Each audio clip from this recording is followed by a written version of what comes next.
So the film starts with a family. They were going to an island for a vacation. A special kind of festival was going to be held on that island, which was called Karantän. Mom named Susan tells the children that centuries ago a plague had spread on that island, due to which all the people had to be quarantined in their homes. They did not do any work for many months after coming out. In this way, famine broke out there. Due to the famine, some people started dying of starvation, and some started hunting other humans. Eventually, these people came out of their homes after finishing their quarantine time, but by then that island had suffered a lot of damage. And in memory of all that, a festival is celebrated here after every 10 years, in which all the people perform in the theater for 8 hours. And whatever happened at that time is shown in this drama, so that today's generation do not forget those sacrifices of their ancestors. Now on the way, they stop near a cafe where the owner was impolite. Susan tries to ask him everyday questions. She also asks him about his children. Then this man tells rudely that they died, and he does not answer most of their questions. Now their children also visit the same cafe, and they find a seabird cut in a strange way on the backside of the cafe, of which they take pictures. Well, after having food, when Susan asks about the boat going to that island by sea, on hearing the name of that island, the hotel owner breaks his plate out of fear and tells them in fear that it is not right to go there, and not at all in this month because their Karantän festival is coming up this month, during which they dislike any visit from outsiders. Even for normal circumstances, there is no hotel there where any visitor can come and stay. Then Richard shows the hotel owner the photo of that house, which they had booked to spend the holidays. Finally, the hotel owner tells the truth to them and tells that the people of that island are mentally unstable, and they even cut and eat the people coming from outside. But after all this, even after this, they do not feel scared because they felt that this chef is talking nonsense. Susan wanted to see Karantän at any cost. They had come such a long way, so there was no question of going back. In a short while, they hear the boat signal on the shore. When they are about to board it with their luggage, Richard remembers that he forgot his wallet in the hotel. He quickly comes back after taking it. Then Boat Girl asks them, "Where do you want to go?" When they take the name of that island, the boat girl also gets scared, and all the passengers sitting here also start looking at them mysteriously. People even misbehave with them as if these people have done something wrong to them and they hate them. Soon, they stop on that island, and they are surprised to see that the people of the entire island had gathered here on their arrival, not to welcome them happily, but they were filled with rage because of their arrival here. Now the leader of this place, Clara, comes in front of them and asks, "Who are you all, and what is your purpose of coming here?" Susan replies casually that we have come here to celebrate vacation, and we also have to see the Karantän festival here. Then, an awkward boy comes forward and tells them that we do not show our Karantän festival to anyone,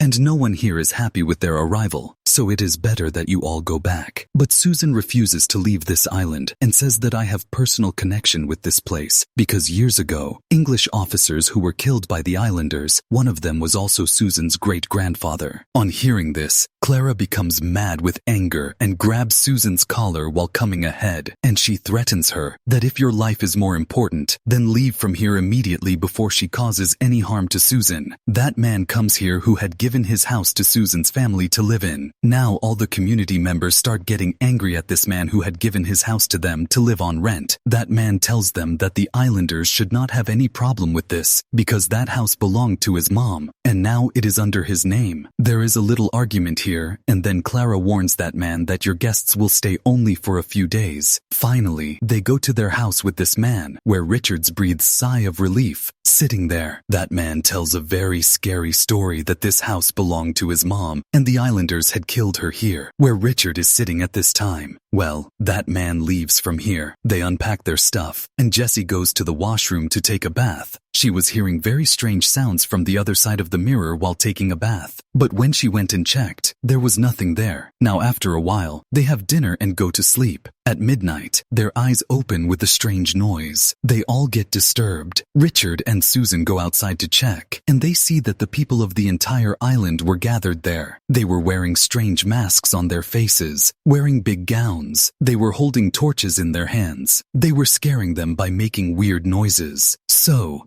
Susan says to these islanders that you have to stop this noise. Our children are getting disturbed inside. The islanders throw a body of a dead raccoon near them and leave from here. Now Richard and Susan were really scared. They sank into deep thought. If they had committed any mistake by coming here, well, the next day is shown and Naiki. Ow! It is revealed that only one day is left for Karantän festival, for which Susan had come here to attend. But it had become difficult for them to stay in this house even for a day, because Jessie felt in her room as if someone was keeping an eye on her all the time, and their suspicion was right too. It is shown that someone was actually keeping an eye on them through secret CCTV cameras. Tired of all these things, Richard now goes to that man from whom he had taken this house, and he gives him the dead raccoon, which the islanders had thrown outside their house. He also talks about the whole ruckus, and also tells that they are feeling at home, as if someone is watching them. Everyone is treating them with hatred, and if this continues, then he will give a negative review about his house, after which no one will come here to celebrate his vacation. Now the owner tells him that you will not do this. I will talk to the community people. Well, after a while these people start exploring the beauty of this island, and they start taking pictures while the scene shifts to the same cafe, where they had stayed the previous day before arriving here. The owner of that cafe and his wife were killed by someone, which the police were investigating. While here Richard and his family noticed that these islanders had also ordered 4 coffins from another city, and they had no idea what they were for. In a short while that police officer also arrives here, who was investigating the owner's case. He talks to the security officer here that a man named Johan, who is a criminal, he has fled to this island. He has already killed 2 persons, and he can commit more, so it is very important to catch him. Here it is shown that the people here were now preparing for Karantän festival when that officer comes here, and he starts asking them about a man named Johan, whom he suspects that he is killing people. He tells Clara, who was the leader here, that he had gone out of this island this morning, after which she also threatens this officer that don't come to this island to solve any case again, because their law or the law of any other world is not applicable on this island. In response to her, the officer says, "Okay, I will go, but then you have to take care of your own lives." The officer leaves from here in a short while, and from behind, we see that Johan was watching him. Now Jessie and her brother both go to a cafe, where they meet the same young boy who had told them as soon as he came that no one likes their coming, and they should leave from here. At this time, he tells both of them awkwardly that you people have made a big mistake by coming here. But even after hearing this, both of them are not scared. Rather, they tell him that we will go. My mom just wants to see this useless theater. Just when she said this, someone caught her brother from behind, and he took him out of the hotel and threw him where many masked people of the island were standing to beat him. Behind these mysterious people were the same coffins which they had seen bringing to this island. Seeing this, both the siblings got scared. Now the scene changes, and on the other side, we are shown Clara, who is having a meeting with her people. She tells everyone that this will be the last time when I will direct this Karantän drama myself, and I want that everything should be outclass in this festival. For many years earlier, we used to bring the English people inside this Karantän and kill them in order to please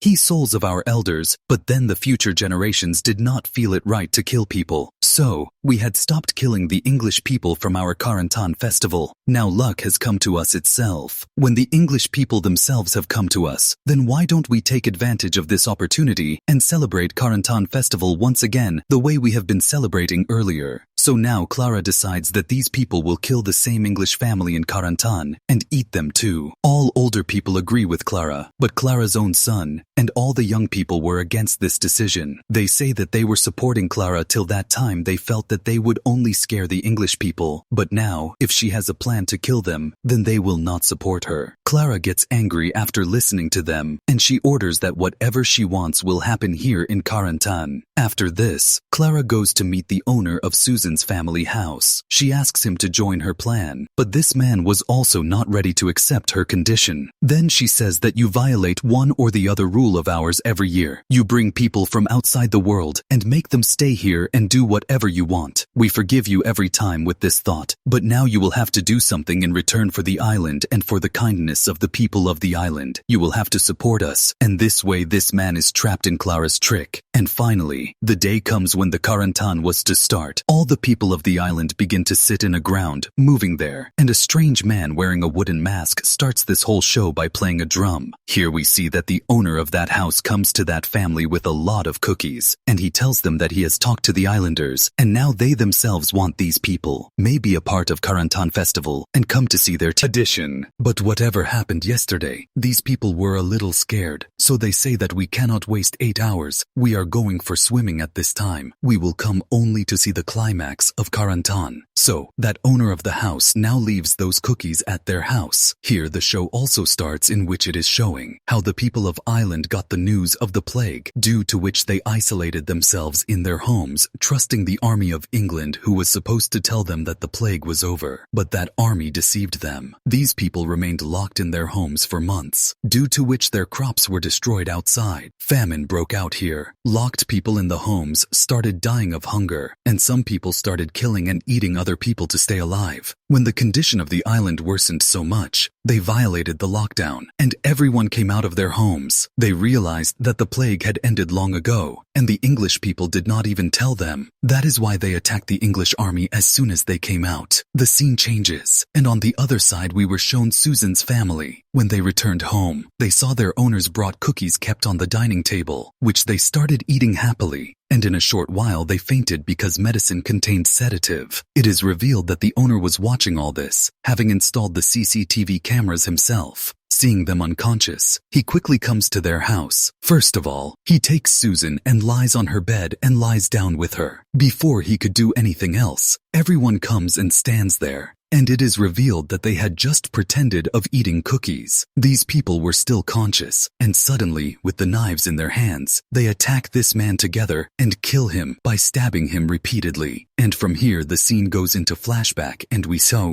to know that the cafe in which they were sitting at the start of the movie, the owner and his wife were also killed by none other than Richard, and the bird which Jessie and her brother saw dead was also killed by these two themselves. That is, in fact, they were psychopathic family, a mad family who enjoyed killing people. Because of their psychopathy, they also became serial killers, and to satisfy their desire of bloodlust, they used to come to such small islands about which the outside world does not know much. After this, all of them take some weapons. They go out and start killing mercilessly whoever comes in their way. Jessie stabs someone in the head with her knife, then her brother kills another woman with an axe. In this way, while killing mercilessly, they reached the place where that theater was being played. Here also, they had started to kill every person coming in their way, and there was chaos here. Clara also came to know that her island has been attacked, but Clara did not know who had attacked her. She only knew that this was her last Karantän festival, which she was trying to complete at any cost. There was fear spread all over the island, and everyone felt that the killer was none other than Johan, after whom the officers also came here. These people now quickly go towards the port, and after reaching there they pretend as if they are scared, and when the security agent tries to relax them, both the siblings kill her with a knife, and after killing, they also take their selfie with her. Here a man had witnessed all this, and he had sensed the trouble. That is why he picked up a flare gun and fired in the air, due to which red light spreads all around. This was actually a signal to call the police in an emergency. Richard and Susan also understood this, but they still started spending their time happily with each other here, instead of panicking and running away. It is shown here that the remaining few people of the island try to hide inside a small house. Richard, who had seen them, he stabs in the door gaps. Initially, no one gets hit by a knife, but Clara gets injured after being stabbed a couple of times. Here, people from inside also attack these killers without knowing who the killers are. Their knife hits Richard. He gets badly injured, but still acts as if nothing has happened to him. Finally, these people were successful in breaking the door. Clara, her son, and another young boy managed to escape from here, but the rest of them got trapped in front of these people. They killed each person mercilessly one by one. They killed each person by stabbing them in the stomach, head, and heart. The officer who had come to the island the day before hears that Johan has caused a massacre on the island. That is, he is killing a lot of people. The scene cuts and the island is shown again, where Richard and his family have burnt all dead bodies after gathering them, and now they were sitting comfortably where Susan tells Richard that the smell of the burning corpses reminds them of their honeymoon. That is, these people had been doing this for many years. Here, in the course of conversation, an argument begins between Richard and his son. In a fit of rage, Richard stabs his knife across his neck and kills his own son. Seeing their son and brother dying, Susan and Jesse did not say anything. They kept sitting like this as if nothing big had happened. Susan asks him very comfortably that why did you kill him? Then he says that he was becoming a hindrance in our path. He was not listening to me. That is why it was necessary to kill him. Then Jesse says that now Dad, one more brother will have to find for me. That means he was also not her real brother. But these people had adopted him after killing his family. That is why Richard was able to kill him so easily. After this, all three of them come to the same house in which they had come to live. Behind this house, there was also the house of the owner. When they go there, they see many CCTV cameras there, and they feel annoyed after knowing that the owner of the house was keeping an eye on them. Here, Richard also finds a hidden passage inside the house which was leading straight to their house. Richard decides to leave from here, while on the other hand we come to know that Clara was still obsessed with completing Karantän festival. She wanted to kill the English people. That is why she comes to this house with her partner with a gun, where she first encounters Jesse, who starts acting innocent in front of her, and tells that the owner of this house had gone completely mad. He attacked my dad and brother, even killed my brother. He is still after us. That is why I am saving my life from him. Hearing this, the man who had the gun in his hand goes to search for the same owner in the house. But despite that man leaving, Clara felt that Jesse was lying to her. But Jesse traps her in her innocent words that these people are innocent. For a while, Susan also opens the nearby door and comes to Jesse, and both of them start fake crying together, as if they have been subjected to a great injustice. Here that man had now reached that room also in which they had killed the owner. When he sees the pierced corpse of the owner, he understands that this family was fooling him. He came to the other room to check where Richard was lying dead, but he was just pretending. As soon as he came there, he stood up, and he attacked his neck to kill him. This man shoots his shotgun while dying, due to which Richard's whole hand gets cut and falls down. Finally, now these people end their drama. Richard comes down with his cut hand and tells that yes, we are the ones behind killing all the people here. Clara is enraged on hearing this, and when she was about to kill them with a knife, someone from behind shot Clara on the head and killed her. He was the police officer who thought that Clara was trying to kill innocent tourists, and despite doing so much harm, these people survived and became innocent. They are rescued and taken away from here, whereas Johan, who had not done anything, is considered guilty of all this by the police and shot right there, and Richard and his family leave from here with a devilish laugh. And this movie ends here showing them. Let me know what you think about this story in the comments. Thanks for watching and goodbye.